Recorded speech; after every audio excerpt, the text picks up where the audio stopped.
Welcome to Danish Info News TV, a Danish-English special report on why Denmark criticizes the new Israeli settlement. Tonight, we bring you a special report on Denmark's role in a growing international response to Israelis' approval of new settlements in the occupied West Bank. On 24th of December 2025, the Israeli Security Cabinet approved the creation of 19 new settlements, prompting Denmark and 13 other countries to issue a joint declaration warning that the decision undermines international law and reduces the prospects for a lasting peace in the Middle East. The move has drawn sharp criticism from European partners and a firm rejection from Israel's government. In this report, we examine the Danish position, the legal questions surrounding settlements, and why this issue matters for regional stability and the future of a two-state solution. Stay with us. Joint declaration on Israel's approval of new settlements in the occupied West Bank. On 24th of December 2025, the Israeli Security Cabinet approved the creation and legalization of 19 new settlement outposts in the occupied West Bank, including areas previously evacuated in connection with Israel's withdrawal in 2005.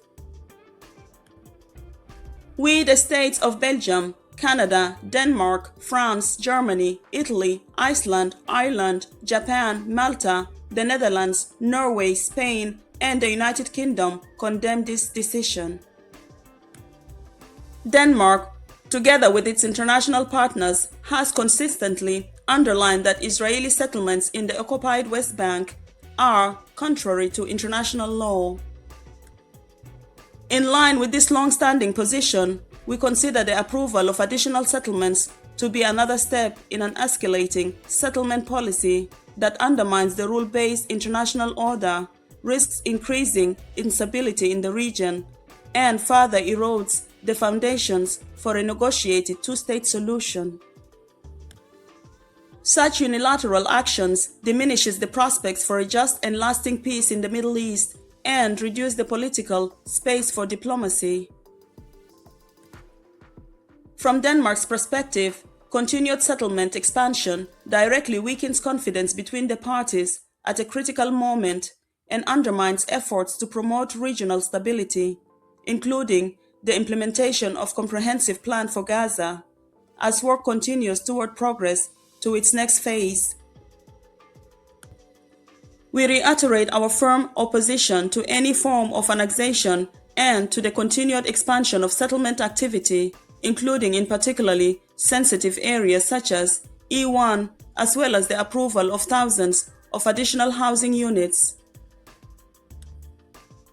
Denmark and its partners assess that these actions threaten the territorial contiguity of a future Palestinian state and further entrench the occupation.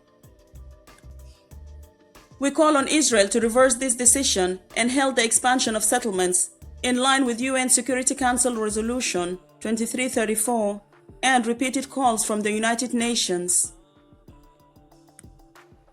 Denmark reaffirms, together with the co-signatory states, its resolute support for the Palestinian people's right to self-determination. We furthermore reaffirm our unwavering commitment to a comprehensive, just and lasting peace based on a negotiated two-state solution in accordance with relevant UN Security Council resolutions, in which Israel and Palestine live side by side in peace and security within secure and recognized borders. Denmark remains firmly committed to working within a joint European and multilateral framework to uphold international law and to contribute constructively to efforts aimed at achieving a sustainable peace in the Middle East.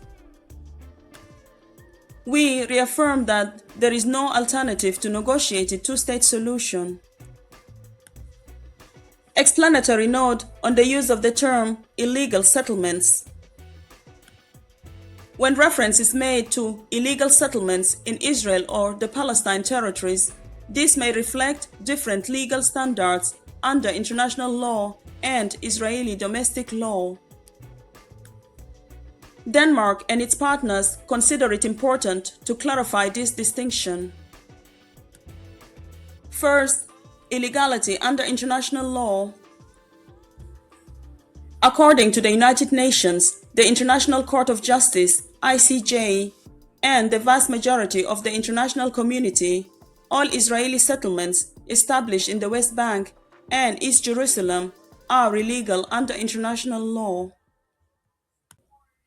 This assessment is based primarily on the Fourth Geneva Convention, which prohibits an occupying power from transferring parts of its own civilian population into territory it occupies. As the West Bank and East Jerusalem were captured by Israel in the 1967 war, the international community considers civilian settlements in these areas to be in violation of this legal framework. Israel disputes this interpretation, arguing that the territories are disputed rather than occupied, on the grounds that no internationally recognized sovereign exercised control over them prior to 1967. Second, illegality under Israeli law, outposts. Within Israel's own legal system, certain settlement structures, commonly referred to as outposts, are considered illegal.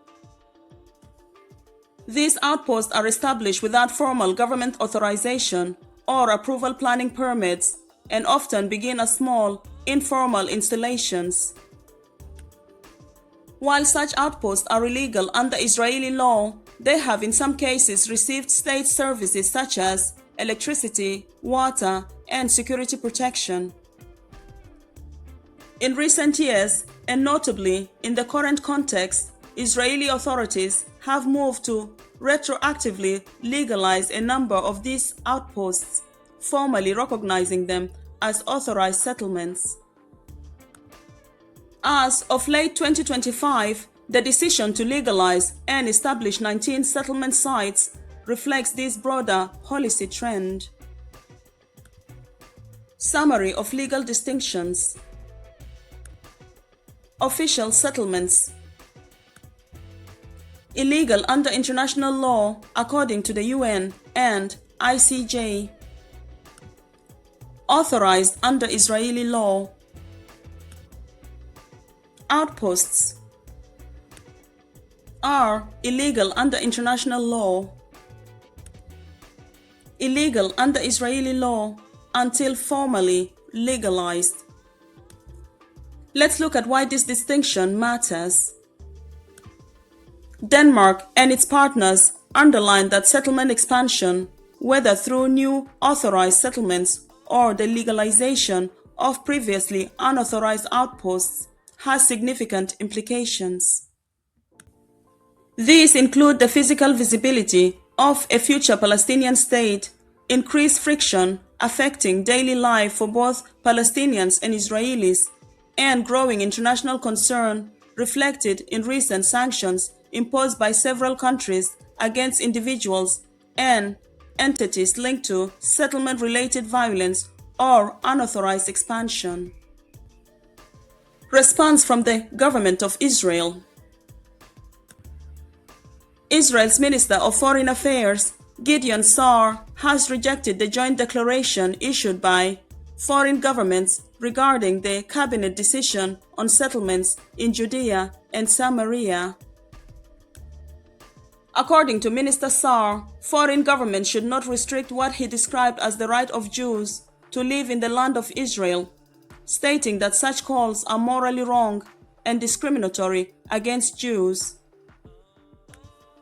He emphasized that the cabinet decision to establish 11 new settlements and formalize 8 additional settlements is intended, among other things, to address the security threats Israel is facing. He further stated that all the settlements are located in Area C and are situated on state land, and that Israel acts in accordance with international law. In this context, he referred to the incorporation of the 1917 Balfour Declaration into the mandate of Palestine, agreed at the San Remo Conference in 1920. and argue that the right of the Jewish people to establish a national home extends over the entire territory of mandatory Palestine, with these rights preserved in Article 80 of the Charter of the United Nations. Minister Saar also criticized what he described as the silence of foreign states regarding what he termed illegal construction by the Palestinian Authority in Area C.